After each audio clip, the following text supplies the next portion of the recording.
ہم جس سے محبت کرتے ہیں نا، ہمارے موبائلز میں، واٹس ایپ میں، انسٹا پر ہم کیا کرتے ہیں، اس کے میسج بار بار کھول کر پڑھتے ہیں یا نہیں پڑھتے ہیں نا. تو یہ ہماری اپنے رب سے کیسی محبت ہے. اس کے بھی تو ہم کو میسج آتے ہیں، اس کا بھی تو ہم کو فرمان آتا ہے، اس کا بھی تو ہمارے لیے پیغام ہے. اس کا میسج کیا ہے؟ وہ قرآن ہے. کھولتے ہی نہیں. اگر کھولتے ہیں تو اسے سمجھنے کی کوشش نہیں کرتے. کہہ کیا رہا ہے؟ قرآن ہمارے لیے چشمہ ہدایت ہے، قرآن ہمارے لیے روشنی ہے، ہر تاریکی سے نکلنے کا ذریعہ ہے. کیوں اس کا میسج پڑھ کر ہمارا دل نہیں مچلتا؟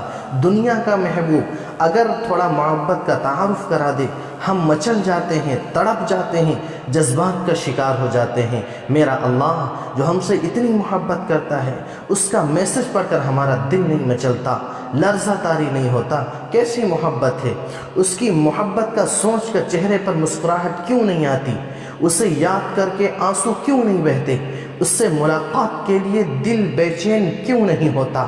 یہ کیسا دعویٰ ہے کہ ہم کہتے کہ ہمیں اللہ سے محبت ہے، اس سے محبت کا یہ ہم کیسے دعویٰ کرتے ہیں؟ اے انسان، ہم کتنے بے وفا ہو چکے ہیں، تو کتنا بے وفا ہو چکا ہے.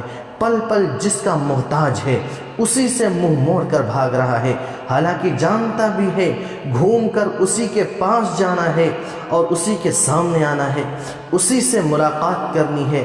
سوچو تو صحیح، کس منہ سے جائے گا اس کے سامنے؟ کیا چہرہ لے کر کے جائے گا؟ کیسے حاضر ہو سکو گے؟ رب خداوند قدوس کا سامنا کیسے کر سکو گے؟ کیا تم نے جان لیا تمہاری زندگی کا مقصد کیا ہے؟ کیا پا لیا وہ راز جس کے لیے ہمیں اس دنیا میں بھیجا گیا تھا؟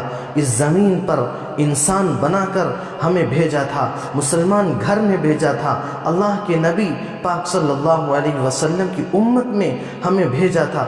سوچو تو صحیح، ہم ایسے ہی آ گئے؟ کیا اللہ کا میسج ہمارے لیے نہیں ہے؟ کیا اللہ کا قرآن ہمارے لیے نہیں ہے؟ بڑے افسوس کا مقام ہے، ہم کیسی زندگی گزار رہے ہیں.